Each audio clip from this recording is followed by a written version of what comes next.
Welcome back to the Raptors Wrap-Up podcast. I'm your host, Arvind Lingam, and here we're going to talk about the Raptors' search for the forever wing position. The Raptors have drafted numerous guys, from the Joey Grahams, the Terrence Rosses, the Bruno Caboclos, and Landry Fields trade, the Damari Carroll trade. The Raptors have searched long and far, trying to get a small forward or a wing player that could play defense and hit the three ball consistently. And whether you see that 51-point game from Terrence Ross as a fluke or not, it was just not consistent. He would hit 51 points in that game, and then you'll see like 3 games throughout the season where he can't make a shot to save his life.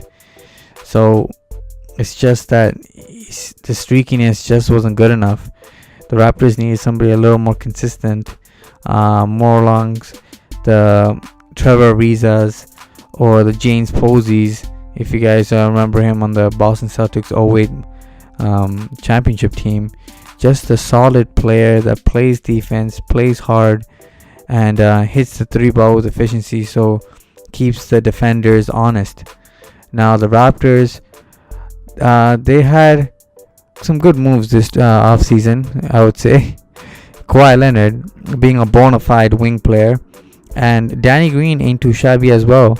Now, Danny Green isn't guaranteed to hold the shooting guard position in the starting 5 because Danny Green really didn't have a great year for the San Antonio Spurs last year, especially considering the fact that he sometimes even came off the bench for DeJounte Murray, and there was Tony Parker and DeJounte Murray sometimes starting. So Danny Green has regressed from where he was in the championship years on the Spurs, but his 3-point shooting is still better than Norman Powell's, so I still see him starting. But if Danny Green's lateral quickness and his 3-point shooting are not clicking, I could easily see Norman Powell, who is considered to be by most fans out there to be the 11th man, but he could easily be in the starting lineup if Danny Green struggles. Now, I really hope Danny Green doesn't struggle, because with Danny Green in the lineup, we actually have a solid 3-point shooter with a solid defender, and his veteran presence could really help Kyle Lowry and just settle down the Raptors in the playoffs, because a sense of veteran leadership is necessary in the playoffs. As you've seen, you just need those veterans to come through. Well, against the Cavaliers, it was different. It was just LeBron James. But the Celtics have veteran leadership with Al Horford and Greg Monroe, who we added. And it was just a solid base. Aaron Baines, just solid players they had. And Kyrie Irving is considered to be a little bit of a veteran as well, with his vast playoff experience in Cleveland. So the Raptors really need to settle down in the playoffs this year. And veterans such as Danny Green and Greg Monroe could really help, and Kawhi Leonard's defense could really help shut down another team's number 1 option. Now, the question is, how does this team get an efficient wing player?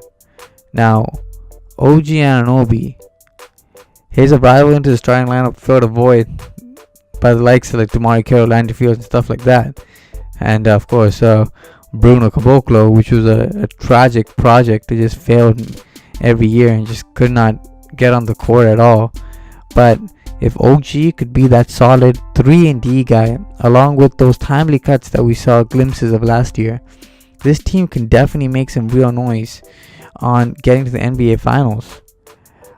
See, the thing is, I didn't consider Kawhi Leonard as a bona fide wing for our team, because with DeMar DeRozan gone, Kyle Lowry can't be the sole ball dominant player on this team. So he's going to have to share the ball, and especially Kawhi Leonard. So I see maybe Kawhi and Kyle Lowry running some pick and rolls at the top of the key.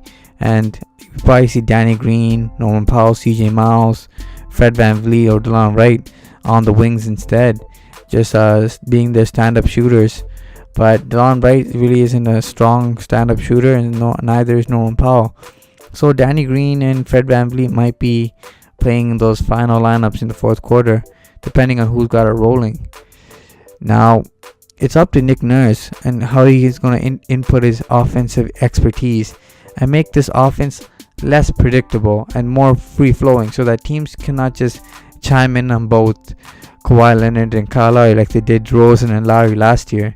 And after you just doubled or just stayed at home without falling for their pump fakes or put some length on Lowry, the game pretty much slowed down for the Raptors offensively, and the bench lineup definitely didn't produce much offense at all. It was pretty much known for their defense.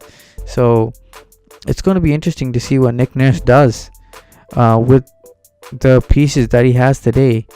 For now, I could see the Raptors going with Kyle Lowry, Danny Green, Kawhi at the 3, playing his original spot, and you probably have OG at the 4, and have Siakam off the bench, and have Ibaka being the backup 5 for Valanciunas.